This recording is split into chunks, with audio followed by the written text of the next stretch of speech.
जय माता दी। आप सभी का हमारे YouTube चैनल पर हार्दिक स्वागत है। वर्ष का दूसरा चंद्र ग्रहण लगने वाला है, तो आइए जानते हैं कि ग्रहण कब लगेगा, कहाँ दिखाई देगा और इसका सूतक काल का समय क्या होगा। हाल ही में 25 अक्टूबर को सूर्य ग्रहण लगा था और अब चंद्र ग्रहण लगने वाला है। बहुत कम अंतराल में दो ग्रहों का होना अशुभ माना जा रहा है। दिवाली पर सूर्य ग्रहण था और अब देव दीपावली पर चंद्र ग्रहण। आइए जानते हैं कि ग्रहण कब लगेगा और सूतक काल का समय क्या होगा। 8 नवंबर 2022 को चंद्र ग्रहण लगेगा, जिसे खंडग्रास चंद्र ग्रहण कहा जाता है। यह वर्ष का दूसरा चंद्र ग्रहण है। यह ग्रहण चंद्रोदय के समय शाम 5:32 पर प्रारंभ होगा और 6:18 पर समाप्त होगा। इसका मोक्ष काल 7:25 पर रहेगा। स्थानीय समय के अनुसार ग्रहण की अवधि 45 मिनट 48 सेकंड रहेगी। उपछाया से पहला स्पर्श दोपहर को 1:33 पर होगा। उपछाया का अंतिम स्पर्श शाम को 7:25 पर होगा। सूतक काल प्रारंभ होगा सुबह 9:21 पर और सूतक काल की समाप्ति होगी शाम 6:18 पर। यह चंद्र ग्रहण ऑस्ट्रेलिया, एशिया, दक्षिण और उत्तर अमेरिका, उत्तरी पूर्वी यूरोप, प्रशांत महासागर, पैसिफिक, अटलांटिक और हिंद महासागर के अधिकांश भागों में दिखाई देगा। भारत में यह चंद्र ग्रहण पूर्ण रूप से सिर्फ पूर्वी भागों में ही दिखाई देगा, बाकी जगहों पर आंशिक ग्रहण रहेगा। भारत के कोलकाता, सिलीगुड़ी, पटना, रांची और गुवाहाटी एवं इनके आसपास के शहरों से इस ग्रहण को देखा जा सकेगा। देश में दिवाली के अगले दिन ही सूर्य ग्रहण हो चुका है। एक बार फिर से 8 नवंबर को भारत और दुनिया के कई अन्य देशों में पूर्ण चंद्र ग्रहण देने वाला है। इस तरह दो ग्रहण एक साथ भारत में दिखने से इनका गहरा असर होगा। बता दें कि भारत, पाकिस्तान, अफगानिस्तान और रूस के अलावा एशिया के कई अन्य हिस्सों, उत्तर एवं दक्षिण अमेरिका, ऑस्ट्रेलिया, उत्तरी अटलांटिक महासागर एवं प्रशांत महासागर क्षेत्र के लोग इस खगोलीय घटना का दीदार कर सकेंगे। 8 नवंबर 2022 को कार्तिक पूर्णिमा, देव दीपावली है और इस दिन चंद्र ग्रहण भी होगा। ये ग्रहण भारत में दिखेगा, इसी कारण इसका सूतक भी रहेगा। चंद्र ग्रहण का सूतक 9 घंटे पहले से ही शुरू हो जाता है। सूतक काल में मंदिरों के कपाट बंद हो जाएंगे। चंद्र ग्रहण समाप्त होने के बाद ही मंदिरों के कपाट खोले जा सकेंगे। सूतक काल और ग्रहण काल के दौरान भजन कीर्तन अवश्य करना चाहिए। ग्रहण के बाद मंदिर के पट खोले जाते हैं और मंदिर की साफ सफाई कर शुद्धिकरण करने के बाद पूजा पाठ की जाती है।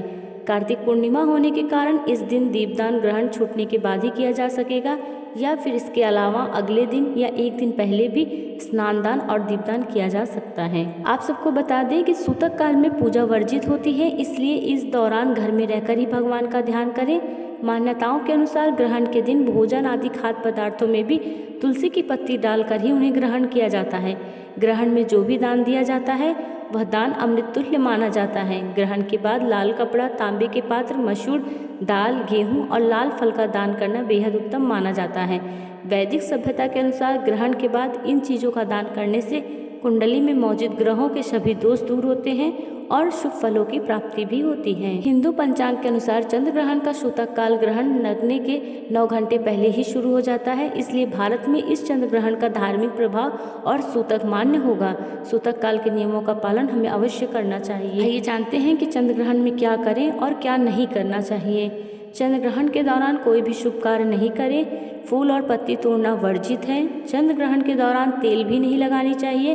गर्भवती महिलाओं को बाहर भी नहीं आना चाहिए। इस अवधि में किसी भी मूर्ति को स्पर्श न करें। चंद्र ग्रहण के समय सोना भी नहीं चाहिए। ग्रहण की पूरी समय अवधि के दौरान भोजन बनाना या खाना भी वर्जित माना जाता है। ग्रहण खत्म होने पर शुद्ध जल से स्नान करके ही कोई काम करें।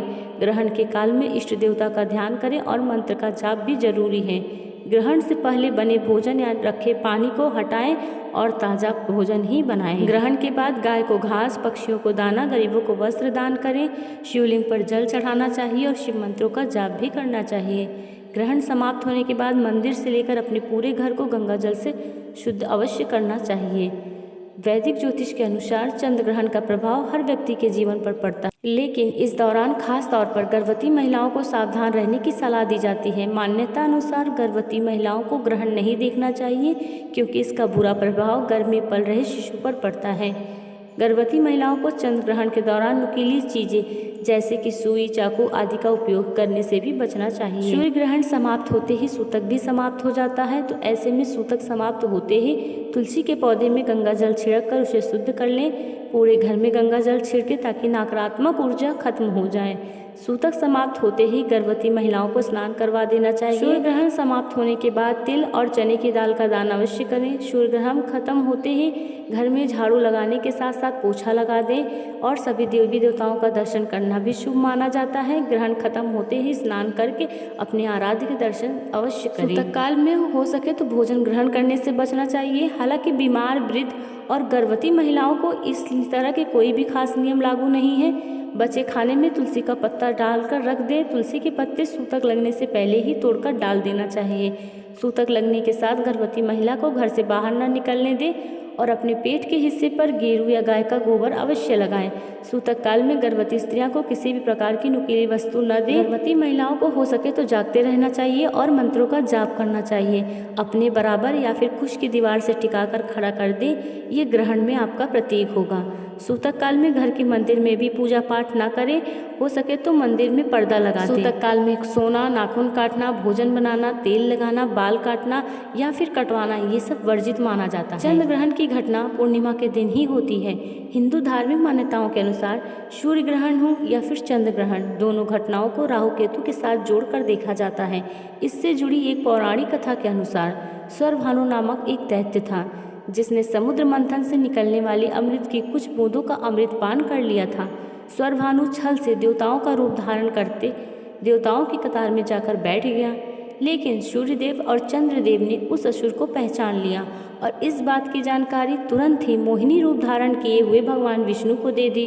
भगवान विष्णु ने अपने सुदर्शन चक्र से उसका सिर धड़ से अलग कर दिया, लेकिन तब तक असुर अमृतपान कर चुका था, जिस वजह से उसका सिर यानी राहु और धड़ यानी कि केतु सदैव के लिए अमर हो गया। कहते हैं उस समय से ही राहु और केतु बदला लेने के उद्देश्य से ही सूर्य और चंद्र ग्रहण पर ग्रहण लगाते आ रहे हैं। हमारे द्वारा दी गई जानकारी अगर आपको अच्छी लगे तो हमारे चैनल को लाइक, शेयर और सब्सक्राइब जरूर करें ताकि आगे के वीडियो की नोटिफिकेशंस आप सब तक पहुंचती रहें। धन्यवाद। जय माता दी।